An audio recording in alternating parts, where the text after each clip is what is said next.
Hi. Hello family members and welcome back to my channel. It's me Agukat.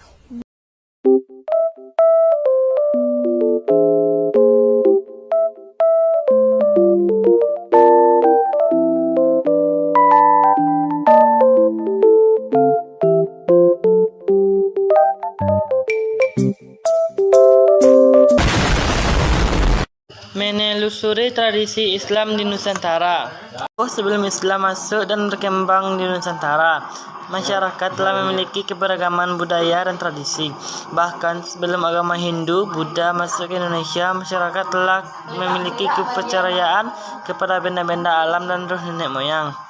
Misalnya ritual sebelum melaksanakan hajatan, kelahiran, perkawinan, kematian, dan lain sebagainya.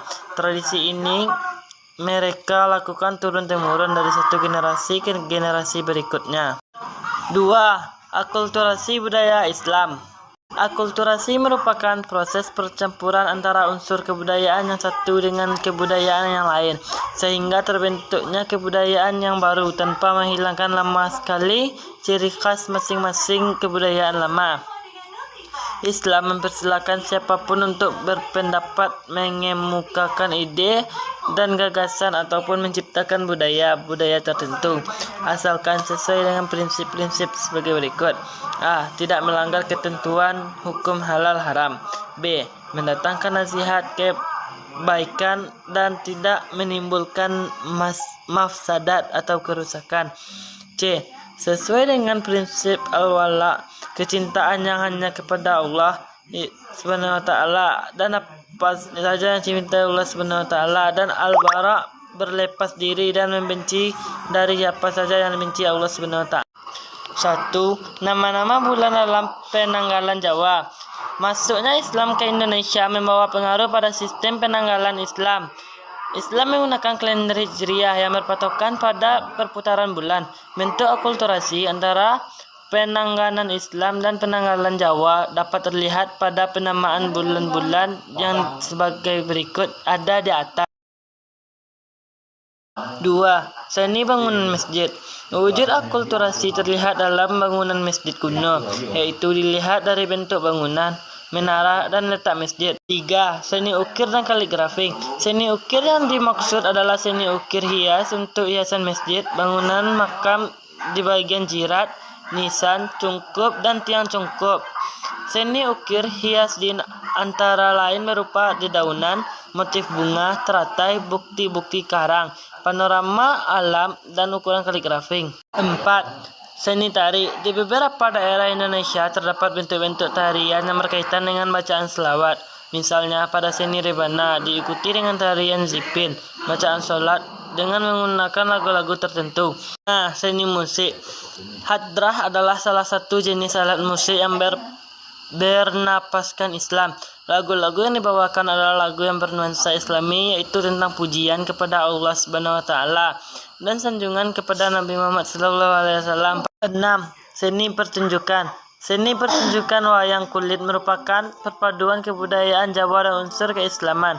Bagi orang Jawa, wayang bukan hanya sebagai tontonan, tetapi juga wayang nasihat-nasihat dengan syarat dengan pesan-pesan moral menjadi filsafat hidup orang Jawa. 7. Seni sastra. Seni sastra yang berkembang pada zaman Islam umumnya berkembang di daerah sekitar Selat Melaka, daerah Melayu, dan tidak di Jawa. Jenis-jenis karya sastra yang sesuai dengan ajaran Islam di antara sebagai berikut. 1. Babat. Babat adalah dongeng yang sengaja diubah sebagai cerita sejarah. Dalam babat, tokoh, tempat, dan peristiwa hampir semua ada dalam sejarah, tetapi penggambaran dilakukan secara berlebihan. Babat merupakan campuran antara fakta, sejarah, mitos, dan kepercayaan. Contoh babat Tanah Jawi, babat Cirebon, babat Mataram, babat Surakarta, babat Giyanti. Hikayat. Hikayat adalah cerita atau dongeng yang biasanya penuh dengan keajaiban dan keanehan. C. Suluk. Suluk adalah kitab-kitab yang menguraikan soal tasawuf. Kitab suluk sangat menarik karena sifat panteisme, yaitu menjelaskan tentang bersatunya manusia dengan Tuhan. Adapun ke jenis suluk seperti berikut. 1. Susunan Bonang mengembangkan ilmu suluk. 2. Hamzah Fansuri menghasilkan karya sastra.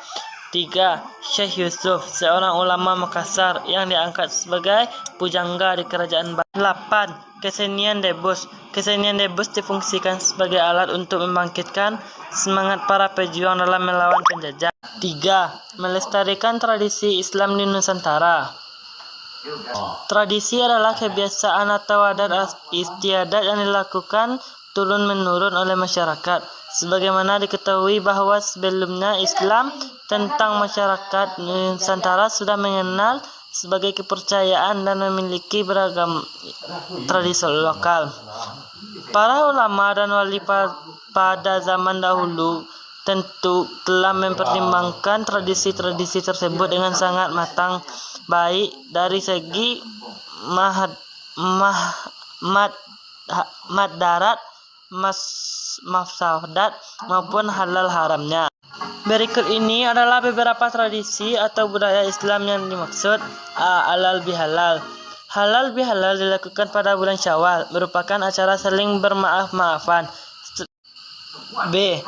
Tabat atau tabui. Tabat atau tabui adalah upacara tradisional masyarakat Bengkulu dan Padang untuk mengenang kisah kepahlawanan dan kematian Hasan dan Husain bin Ali bin Abi Thalib, cucu Nabi Muhammad SAW. C. Kupatan atau bakdo kupat. Di Pulau Jawa bahkan sudah berkembang ke daerah lain terdapat tradisi kupatan. D. Sekaten. Di Surakarta dan Yogyakarta, tradisi sekaten dilaksanakan setiap tahun di Keraton Surakarta, Jawa Tengah dan Keraton Yogyakarta. Tradisi ini dilaksanakan dan dilestarikan sebagai wujud mengenang jasa-jasa para wali songo dan telah berhasil menyebarkan Islam ke tanah Jawa. E. Grebek. Grebek merupakan tradisi untuk mengiring para raja atau pembesar kerajaan. Grebek pertama kali diselenggarakan Sultan Hamengkubuwana ke-1 oleh Keraton Yogyakarta. Grebek dilaksanakan saat Sultan memiliki hajat dalam berupa pernikahan putra mahkotanya. F. Grebek besar di Demak. Tradisi grebek besar merupakan upacara tradisional yang setiap tahun dilaksanakan di Kabupaten Demak, Jawa Tengah. Tradisi ini dilaksanakan pada tanggal 10 Zulhijjah, bertepatan datangnya Hari Raya Idul Adha atau Idul Fitri. G. Kerobok Maulid di Kutai dan Pawai Obor di Manado. Di kawasan Keraton Kutai, Kartanggara, Provinsi Kalimantan Timur juga diselenggarakan tradisi yang dinamakan Kerabok Maulid. Istilah kerabok berasal dari bahasa Kutai yang artinya berkerubun atau berkerumun oleh orang banyak. H. Tradisi Rabu Hasan di Bangka. Tradisi Rabu Hasan dilaksanakan di Kabupaten Bangka setiap tahun, tepatnya pada hari Rabu terakhir bulan Safar. Upacara Rabu Hasan sebenarnya tidak hanya dilakukan di Bangka saja, tetapi juga di daerah lain seperti di Bogor, Jawa Barat, dan Gresik, Jawa Timur. Pada dasarnya maksud dari tradisi ini sama, yaitu untuk memohon kepada Allah Subhanahu wa taala agar dijauhkan dari bala, musibah dan bencana. I. Dugeran di Semarang. Tradisi dugeran merupakan tradisi khas yang dilakukan oleh masyarakat Semarang, Jawa Tengah. Tradisi dugeran dilakukan untuk menyambut datangnya bulan puasa. Dugeran biasanya diawali dengan pemberangkatan peserta karnaval dari balai kota Semarang. J. Budaya tumpeng. Tumpeng adalah cara penyajian nasi beserta lauk pauk dalam bentuk kerucut. Dalam bentuk kerucut. Nasi tumpeng umumnya berupa nasi kuning atau nasi uduk. Cara penyajian nasi khas Jawa atau masyarakat Betawi keturunan Jawa, dan biasanya dibuat pada saat kenduri atau perayaan suatu kejadian